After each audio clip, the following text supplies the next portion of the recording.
Palais.com.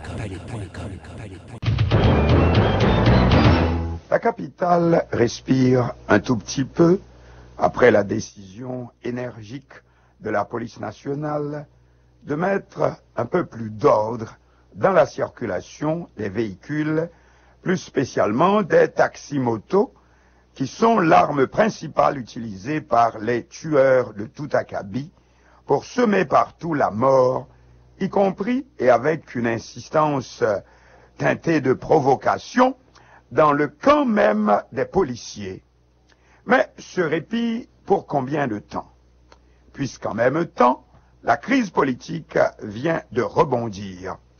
Le Conseil électoral provisoire CEP a annoncé mercredi 28 décembre le renvoi de la proclamation des résultats définitifs de la présidentielle qui devait avoir lieu hier jeudi 29 décembre et qui est reporté maintenant au 3 janvier 2017.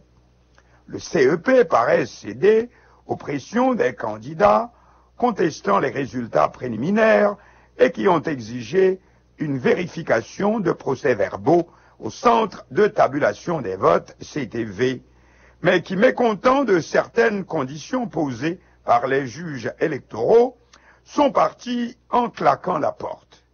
En même temps, l'organisme électoral, comme pour couper la poire en deux, rejette la demande par les candidats contestataires de récusation des juges qui siègent actuellement au tribunal électoral ou BCEN, Bureau du contentieux électoral national. C'est la seconde demande en récusation. D'abord, pour conflit d'intérêts, s'agissant des membres du Conseil électoral qui ont signé les résultats donnant une aussi large avance, 55,6%, aux candidats bénéficiant d'une certaine faveur de la part d'une certaine communauté internationale, particulièrement la communauté européenne, ceci évident dans la rapidité avec laquelle ces derniers l'avaient annoncé comme le président élu avant même la proclamation par le Conseil électoral des résultats définitifs. Puis, deuxième demande en récusation, celle-ci pour protester contre la quasi-mise à l'écart, mise au piquet des avocats des contestataires pendant le déroulement du processus de vérification des procès-verbaux au centre de tabulation des votes. Et pour mauvaise conduite, bien entendu, les avocats ne cessant d'interférer avec le processus. Conclusion, le Conseil électoral, sous pression, probablement de part et d'autre, ou encore de tous les côtés à la fois, finit par renvoyer la proclamation des résultats définitifs qui devait avoir lieu ce jeudi 29 décembre, mais en même temps de renvoyer aussi la situation au même point, poursuite de la vérification avec les mêmes juges, et sans apparemment une entente avec les contestataires pour les ramener dans le processus de vérification. La décision du CEP ressemble donc à un pis-aller, à un jugement de Salomon, une décision indécision, c'est-à-dire qui ne solutionne rien. Et c'est le problème avec un conseil électoral qui semble de plus en plus ajouter lui aussi aux difficultés créées par les candidats qui, chez nous c'est fatal, refusent toujours de ne pas être le gagnant. Cela joue évidemment des deux façons. Je refuserai difficilement une magouille qui me garantisse de terminer avant tous les autres. Suivez mon regard. 2. Accepter d'être le perdant signifie que je vais donc passer 5 années à regarder un autre en faire à sa tête, à sa guise, avec la fortune nationale. Et cela aussi, hélas, c'est vrai chez nous. Si les résultats définitifs avaient été proclamés le jeudi 29 décembre, comme précédemment annoncé, cela semblerait n'être qu'avec l'accord du candidat en tête, et même largement, plus de 55,6% des résultats préliminaires, le dauphin de l'ex-président Michel Martelly, M. Jovenel Moïse. Or, le CEP réussira-t-il entre-temps à faire revenir les 3 contestataires à la table de vérification, sinon de négociation? est-ce que le CEP espère, d'ici le 3 janvier 2017, pouvoir convaincre les candidats contestataires, dont les 3 principaux, dans l'ordre du score qui leur a été attribué, Jude Célestin, Moïse Jean-Charles et Maryse Narcisse, les persuader de revenir dans le cadre du processus normal, c'est-à-dire élection, contestation s'il y a lieu, proclamation des résultats définitifs, sinon organisation de second tour. Pour l'instant donc, c'est le noir total. Le CEP repousse la proclamation des résultats définitifs, mais sans proposer une solution au blocage.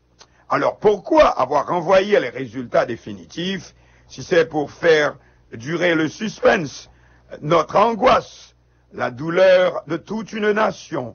Le CEP a-t-il failli? Faut-il maintenant se poser cette question? Et dans ce cas-là, que prévoit la Constitution? Que prévoit le cadre institutionnel, juridico-institutionnel? Tout un pays donc suspendu à la décision, ou plutôt à l'indécision, d'un organisme électoral qui semble à court d'arguments.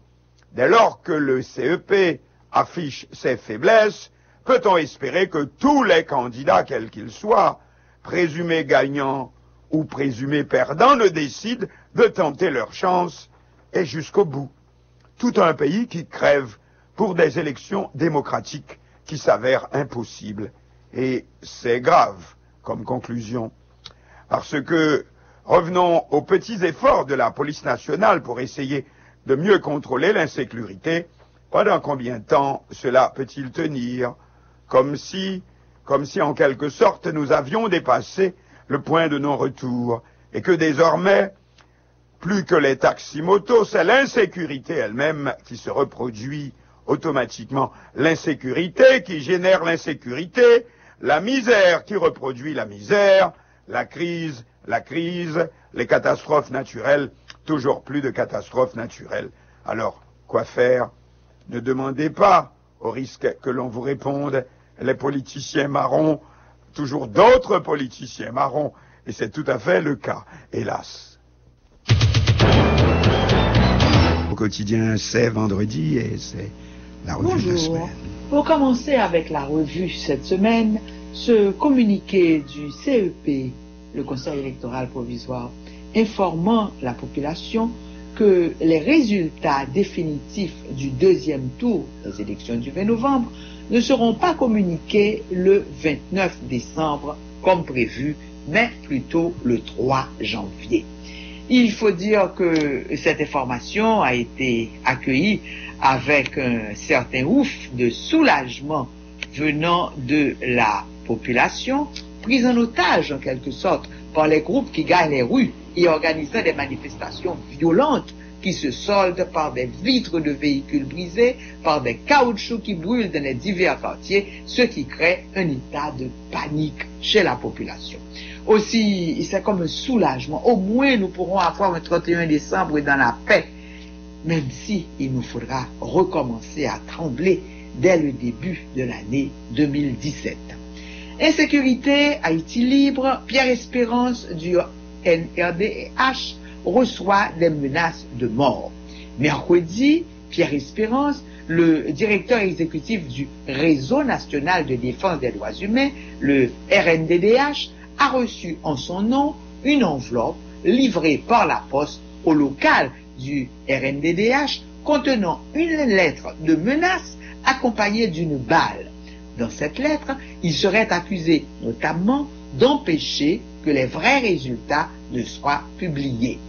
Dans une lettre adressée maintenant à Maître Danton Léger, le commissaire du gouvernement du parquet de Port-au-Prince, Pierre Espérance explique: depuis un certain temps, des messages intolérants vis-à-vis de l'organisation dont il est le directeur exécutif circulent sur les réseaux sociaux.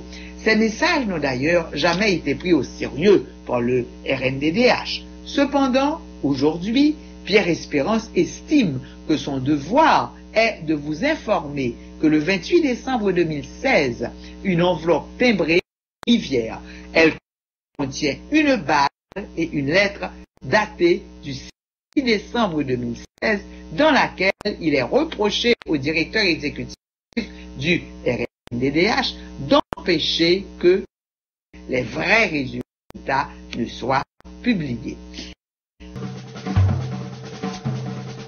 Vous pouvez dorénavant recevoir sur le net votre abonnement du journal Haïti en marche. Pour information, contactez à Miami Michel au 305 754 0705 ou au 786 457 88 30 ou Bernard au 305 401 22 46 ou sonnez à Port-au-Prince le 34 52 04 28 34 54 01 26. Haïti en marche. Palais.com.